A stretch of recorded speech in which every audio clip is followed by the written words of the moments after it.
Hello friends, welcome to study कर। मैं हूं आपका दोस्त प्रभाकर। आज के इस इंपॉर्टेंट लेक्चर में हम सभी डिस्कस करने वाले हैं 6 जुलाई 2024 के मोस्ट इंपॉर्टेंट करंट अफेयर्स के क्वेश्चन। तो आप इस पूरे लेक्चर को बहुत ही ध्यान से लास्ट तक जोड़ देखिएगा। पहला और इंपॉर्टेंट क्वेश्चन है, कीर स्टारमर किस देश के नए प्रधानमंत्री बने हैं? आंसर हो जाएगा ब्रिटेन। तो ब्रिटेन के नए प्रधानमंत्री बने हैं कीर स्टारमर। फ्रांस की बात आई है तो फ्रांस के प्राइम मिनिस्टर हैं गैब्रियल अटल। भूटान के प्राइम मिनिस्टर हैं सेरिंग टोब्गे और कोंगो के राष्ट्रपति हैं फेलिक्स सेसी-केदी। दोस्तों, ब्रिटेन में अभी हाल ही में संसद के चुनाव आयोजित करवाए गए थे, यानी वहां पर आम चुनाव आयोजित करवाए गए थे जिसमें लेबर पार्टी को बहुमत हासिल हुआ है। तो लेबर पार्टी ने संसद की 650 सीटों में से 412 सीटें जीती हैं और अब लेबर पार्टी के लीडर कीर स्टारमर ब्रिटेन के प्रधानमंत्री बने हैं। याद रखिएगा कि यह ब्रिटेन के 58वें प्रधानमंत्री हैं और ब्रिटेन में प्रधानमंत्री का कार्यकाल 5 साल का होता है।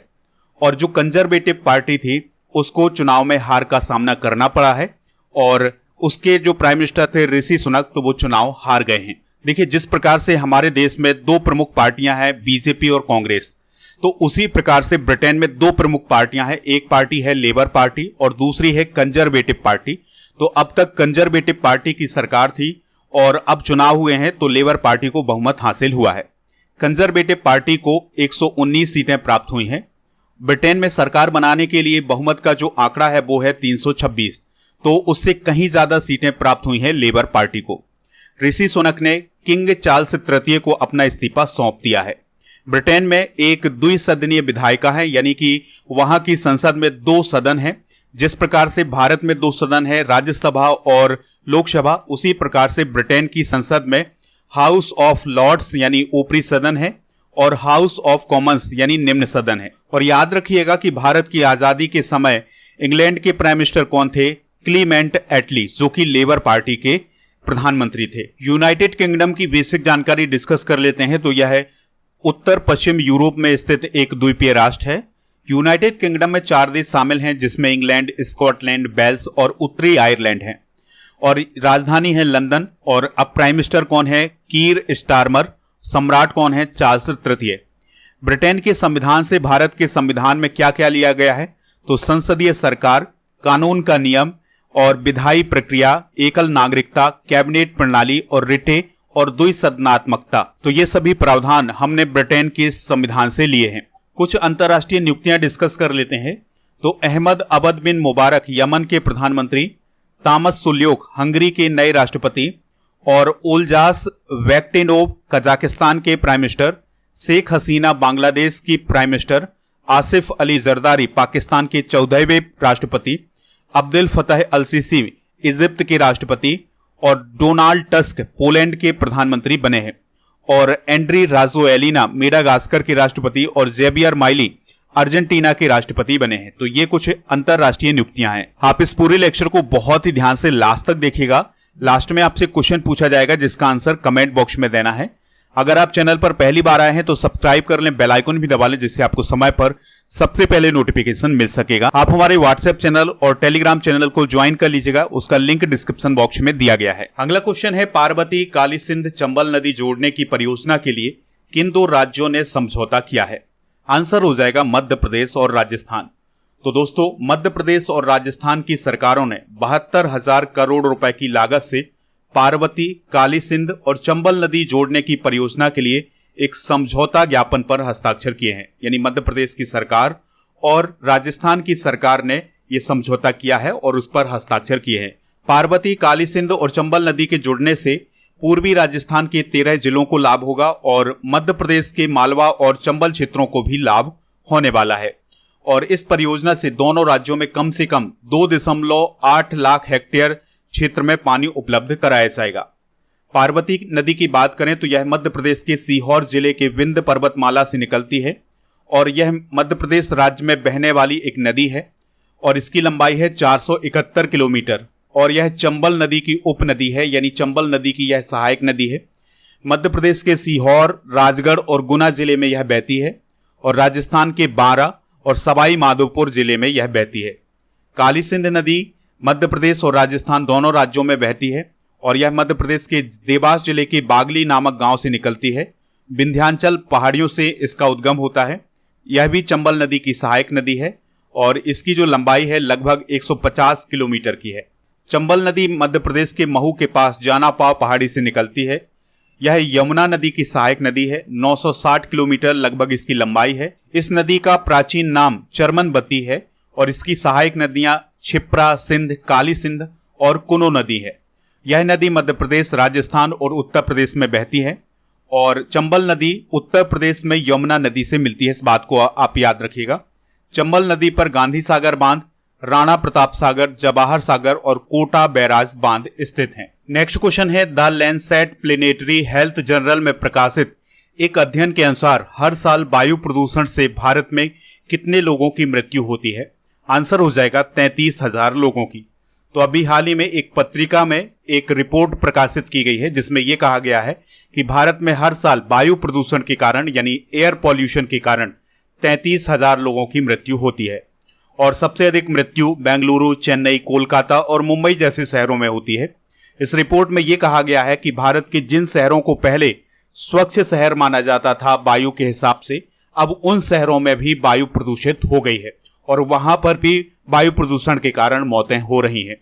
आपको याद रखना है, तो जो द लैंसेट है यह यूनाइटेड किंगडम में प्रकाशित होने वाली एक पत्रिका है। रिपोर्ट और रैंकिंग डिस्कस कर लेते हैं। तो टाटा ग्रुप भारत का सबसे मूल्यवान ब्रांड बना है। दुनिया में भारत तीसरा सबसे बड़ा घरेलू एयरलाइन बाजार है। विराट कोहली भारत के सबसे मूल्यवान सेलिब्रिटी ब्रांड बने हैं। उनका ब्रांड वैल्यू है $227.9 मिलियन का। HR कंसल्टेंसी मर्सर की रिपोर्ट के अनुसार प्रवासियों के लिए भारत का सबसे महंगा शहर कौन है? मुंबई। वैश्विक शांति सूचकांक 2024 में आइसलैंड पहले और भारत 116वें स्थान पर रहा है। भारत दुनिया का दूसरा सबसे बड़ा नाइट्रस ऑक्साइड उत्सर्जक देश बना है। पहले स्थान पर चाइना है। QS वर्ल्ड यूनिवर्सिटी रैंकिंग 2025 में IIT बॉम्बे को 118वां स्थान हासिल हुआ है और पहला स्थान कैम्ब्रिज के MIT को हासिल हुआ है जो कि अमेरिका में है। पंजाब और हरियाणा हाईकोर्ट के चीफ जस्टिस कौन बने हैं? सील नागू। तो सील नागू को पंजाब और हरियाणा हाईकोर्ट का चीफ जस्टिस नियुक्त किया गया है। सुजाता सोनिक की बात करें तो यह महाराष्ट्र की पहली महिला मुख्य सचिव बनी है। Rajendra Khanna additional national security adviser बने हैं और वाइस एडमिरल दिनेश कुमार त्रिपाठी भारत की नौसेना के प्रमुख बने हैं। तो मध्य प्रदेश हाईकोर्ट के कार्यवाहक चीफ जस्टिस न्यायमूर्ति सील नागू को पंजाब और हरियाणा हाईकोर्ट का मुख्य न्यायाधीश घोषित किया गया है और मध्य प्रदेश हाईकोर्ट में सबसे वरिष्ठ न्यायाधीश हैं न्यायमूर्ति संजीव सचदेवा। तो उन्हें मध्य प्रदेश हाईकोर्ट का कार्यवाहक मुख्य न्यायाधीश नियुक्त किया गया है। दोस्तों, पंजाब और हरियाणा उच्च न्यायालय चंडीगढ़ में स्थित है और मध्य प्रदेश हाईकोर्ट जबलपुर में स्थित है और इसकी खंडपीठ इंदौर और ग्वालियर में है। हाईकोर्ट से रिलेटेड बेसिक जानकारी डिस्कस करते हैं। तो हाईकोर्ट किसी भी राज्य की सर्वोच्च अदालत होती है, यानी कि किसी भी राज्य में सबसे बड़ी अदालत कौन है? हाईकोर्ट। वर्तमान में भारत में 25 हाईकोर्ट हैं और हाईकोर्ट के मुख्य न्यायाधीश और अन्य न्यायाधीशों की नियुक्ति भारतीय संविधान के अनुच्छेद 217 के खंड 1 के द्वारा की जाती है। भारतीय संविधान के अनुच्छेद 214 से 231 तक हाईकोर्ट का वर्णन किया गया है। हाईकोर्ट के न्यायाधीशों की नियुक्ति राष्ट्रपति जी के द्वारा की जाती है और शपथ राज्यपाल के द्वारा दिलाई जाती है। चलिए डिस्कशन करते हैं भारत के पहले हाई कोर्ट के बारे में। तो भारत का प्रथम हाई कोर्ट कलकत्ता में स्थापित किया गया था। इसे पहले न्यायिक उच्च न्यायालय कहा जाता था। यह भारतीय उच्च न्यायालय अधिनियम 1861 के तहत स्थापित किया गया था और इसे औपचारिक रूप से 1 जुलाई 1862 को खोला गया था। सर वार्न्स पीकॉक कलकत्ता उच्च न्यायालय के पहले मुख्य न्यायाधीश थे। न्यायमूर्ति सुंबुनाथ पंडित कलकत्ता हाईकोर्ट के न्यायाधीश के रूप में पद ग्रहण करने वाले पहले भारतीय थे। लोकपथ मोबाइल ऐप किस राज्य के लोक निर्माण विभाग ने लॉन्च किया है? मध्य प्रदेश। तो मध्य प्रदेश के लोक निर्माण विभाग ने लोकपथ मोबाइल ऐप लॉन्च किया है। गुजरात में अभी हाल ही में सिंह सूचना ऐप लॉन्च किया गया है। अरुणाचल प्रदेश में अरुण पोल ऐप लॉन्च किया गया है और उत्तराखंड में पैच रिपोर्टिंग ऐप लॉन्च किया गया है। तो मध्य प्रदेश के चीफ मिनिस्टर हैं डॉक्टर मोहन यादव जी। तो उनके द्वारा लोकपथ मोबाइल ऐप लॉन्च किया गया है और यह मोबाइल ऐप लोक निर्माण विभाग के द्वारा तैयार किया गया है। तो इस ऐप के माध्यम से आम लोग सड़कों की समस्या बता सकते हैं और इसमें जो अधिकारी होंगे उनकी जवाबदेही होगी। यानी अगर कोई शिकायत आती है तो उसकी जवाबदेही अधिकारियों की होगी। अधिकारी को 7 दिनों में सड़क का सुधार कार्य करना होगा। तो सड़कों के सुधार के लिए लोकपथ मोबाइल ऐप लॉन्च किया गया है। कुछ मोबाइल ऐप डिस्कस कर लेते हैं। तो राजमार्ग यात्रा ऐप भारतीय राष्ट्रीय राजमार्ग प्राधिकरण के द्वारा लॉन्च किया गया है।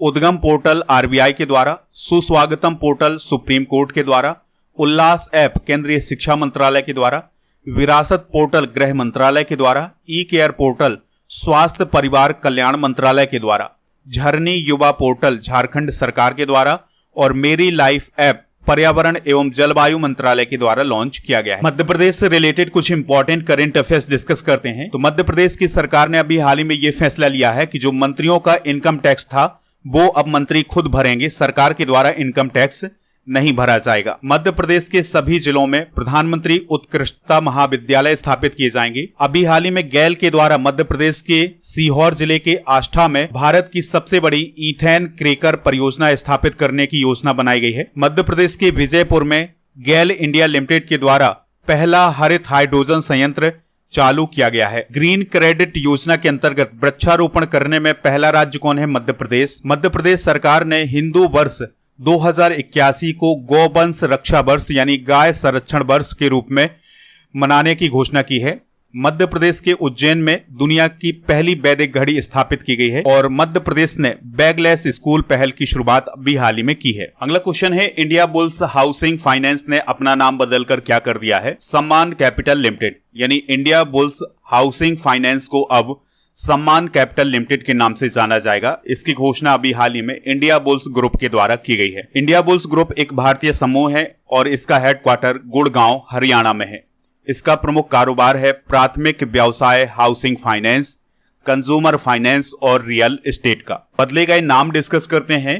तो मुगल गार्डन जो कि दिल्ली में है उसका नाम अमृत उद्यान, और होलोंगी ग्रीनफील्ड एयरपोर्ट जो कि अरुणाचल प्रदेश में है उसका नाम डोनी पोलो एयरपोर्ट, और चिपी हवाई अड्डा जो कि महाराष्ट्र में है इसका नाम बैरिस्टर नाथ पाई हवाई अड्डा, दौलताबाद किला जो कि महाराष्ट्र में है उसका नाम देवगिरी किला, और किबीदुतु सैन्य शिविर जो कि अरुणाचल प्रदेश में है उसका नाम general Bipin Rawat military garrison किया गया है। कर्तव्य पथ का नाम राजपथ किया गया है। चंडीगढ़ एयरपोर्ट का नाम शहीद भगत सिंह अंतरराष्ट्रीय हवाई अड्डा, और लीसेस्टर क्रिकेट ग्राउंड जो कि इंग्लैंड में है उसका नाम सुनील गावस्कर क्रिकेट ग्राउंड किया गया है। और पॉइंट 5140 जो कि द्रास सेक्टर लद्दाख में है उसका नाम गन हिल किया गया है। राष्ट्रीय रेल और परिवहन संस्थान जिसका नाम अब गति शक्ति विश्वविद्यालय कर दिया गया है। केवड़िया रेलवे स्टेशन जो कि गुजरात में है उसका नाम एकता नगर रेलवे स्टेशन। बिहार मखाना का नाम मिथिला मखाना। वीरांगना लक्ष्मीबाई रेलवे स्टेशन का नाम झांसी रेलवे स्टेशन उत्तर प्रदेश किया गया है। पाताल पानी रेलवे स्टेशन जो कि इंदौर में उसका नाम Tantya Mama railway station.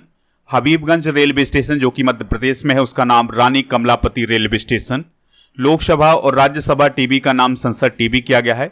Mid day meal योजना का नाम पीएम पोषण स्कीम किया गया है। ग्लोबल इंडिया एआई शिखर सम्मेलन 2024 कहां आयोजित किया गया है? नई दिल्ली में। तो नई दिल्ली में अभी हाल ही में ग्लोबल इंडिया एआई शिखर सम्मेलन 2024 आयोजित किया गया है। पर्थ ऑस्ट्रेलिया में 7वां हिंद महासागर सम्मेलन आयोजित किया गया है। और दुबई यूएई में विश्व सरकार शिखर सम्मेलन आयोजित किया गया है 2024 में।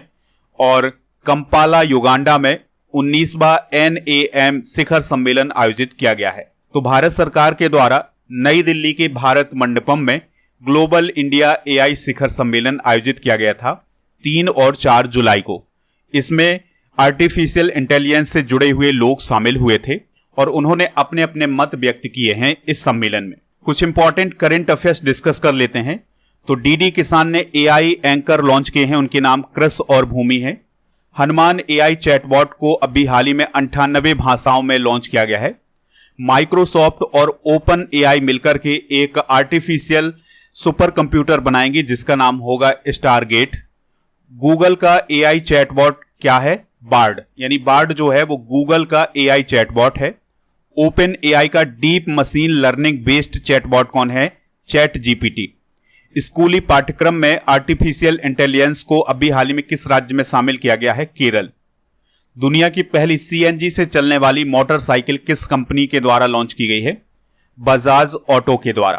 तो बजाज ऑटो ने 5 जुलाई 2024 को दुनिया की पहली सीएनजी बाइक जिसका नाम है बजाज फ्रीडम 125 लॉन्च की है।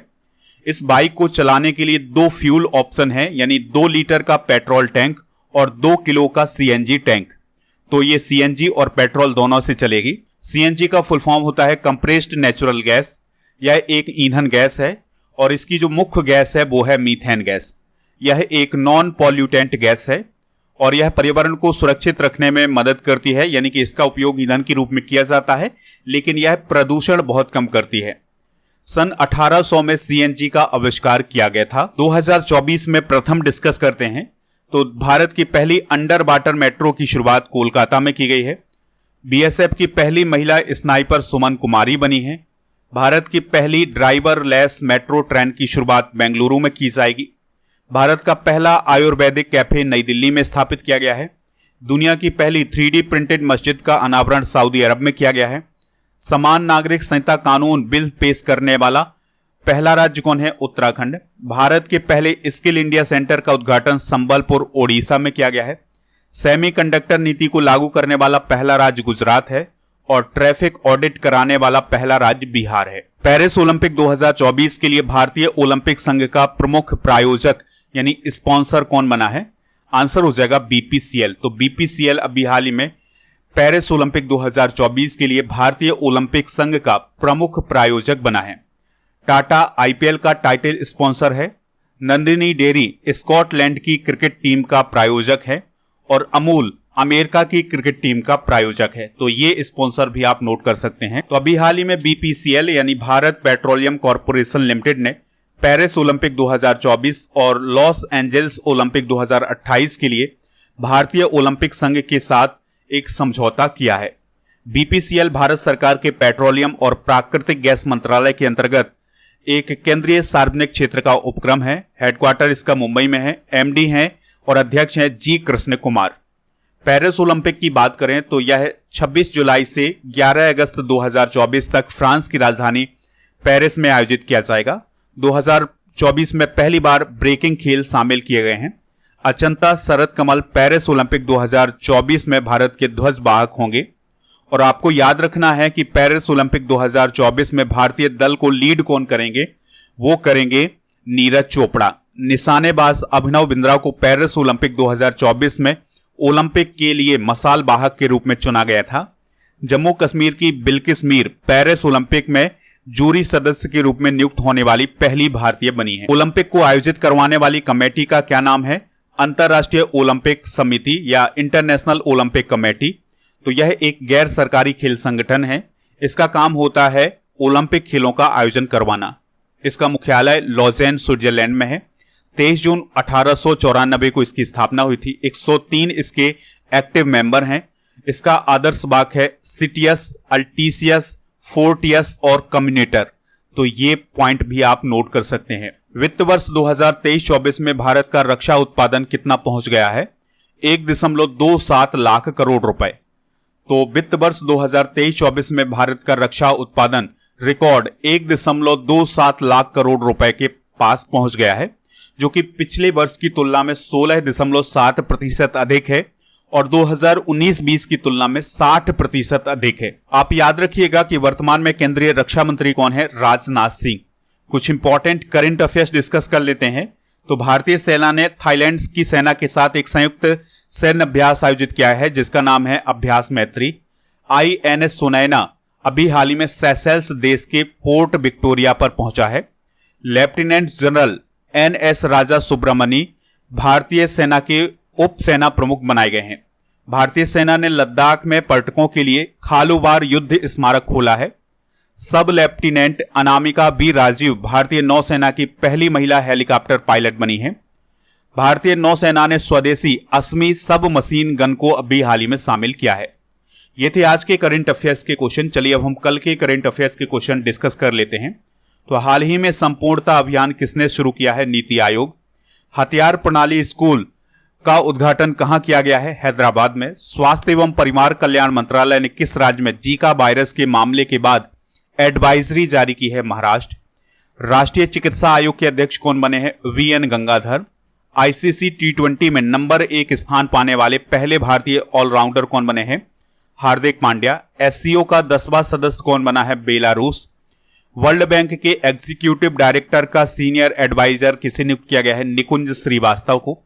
स्मृति विश्वास का निधन हो गया है, वह कौन थी? अभिनेत्री। के सरस्वती अम्मा पुरस्कार किसे प्राप्त हुआ है? पी गीता को। और 15वां टॉय बिज इंटरनेशनल B2B एक्सपो 2024 यानी अंतरराष्ट्रीय खिलौना मेला का आयोजन कहां किया गया है? नई दिल्ली में। जनरल नॉलेज के पिटारे में हम विज्ञान की प्रमुख शाखाएं डिस्कस करेंगे। तो ऑस्टियोलॉजी में हड्डियों का अध्ययन किया जाता है। एरोनॉटिक्स वायुयान संबंधी विज्ञान की शाखा है। एस्ट्रोनॉमी में खगोलीय पिंडों का अध्ययन किया जाता है। इकोलॉजी में जीव एवं पर्यावरण के बीच पारस्परिक संबंधों का अध्ययन किया जाता है। एथेनोलॉजी में विभिन्न संस्कृतियों का तुलनात्मक अध्ययन किया जाता है। एथेनोग्राफी में विशिष्ट संस्कृति का अध्ययन किया जाता है। और इथिकियोलॉजी में मत्स्य की संरचना का अध्ययन किया जाता है। एंटोमोलॉजी में कीटों का वैज्ञानिक अध्ययन। एंथोलॉजी में फूलों का अध्ययन। और ऑर्बोरिकल्चर वृक्ष उत्पादन संबंधी विज्ञान है। ऑर्कोलॉजी पुरातत्व संबंधित विज्ञान की शाखा है। ऑर्थोपीडिक्स अस्थि उपचार का अध्ययन किया जाता है इसमें। ऑर्निथोलॉजी में पक्षियों का अध्ययन। और एपिग्राफी में शिलालेख संबंधी ज्ञान का अध्ययन किया जाता है। कल के करंट अफेयर्स में आपसे पूछा गया था कि नीति आयोग का गठन कब हुआ था, तो 2015 में नीति आयोग का गठन हुआ था। तो लगभग सभी लोगों ने इसका आंसर 2015 बताया हुआ है। आज का क्वेश्चन है, वर्तमान में भारत में कितने हाई कोर्ट हैं? जो भी इसका राइट आंसर हो कमेंट बॉक्स में जरूर बताएं। हमारे टेलीग्राम चैनल को ज्वाइन कर लें, इसका लिंक डिस्क्रिप्शन बॉक्स में दिया गया है। यहां पर आपको पीडीएफ मिल जाएगा। इसके अलावा व्हाट्सएप चैनल को भी ज्वाइन कर सकते हैं। स्टडी करके ऐप को डाउनलोड कर लीजिएगा। ऐप पर आपको paid course, e book, test series, PDF, daily कुछ ये सभी मिल जाएगा। इसके अलावा जून माह के करंट अफेयर्स की ई बुक आपको मिल जाएगी हिंदी और इंग्लिश दोनों मीडियम में। इसको आप वहां से प्राप्त कर सकते हैं। मंथली करंट अफेयर्स के अलावा ईयरली करंट अफेयर्स और 6 मंथ के करंट अफेयर्स की ई बुक भी आपको वहां पर मिल जाएगी। तो इन सभी को प्राप्त करने के लिए ऐप को जरूर डाउनलोड करें।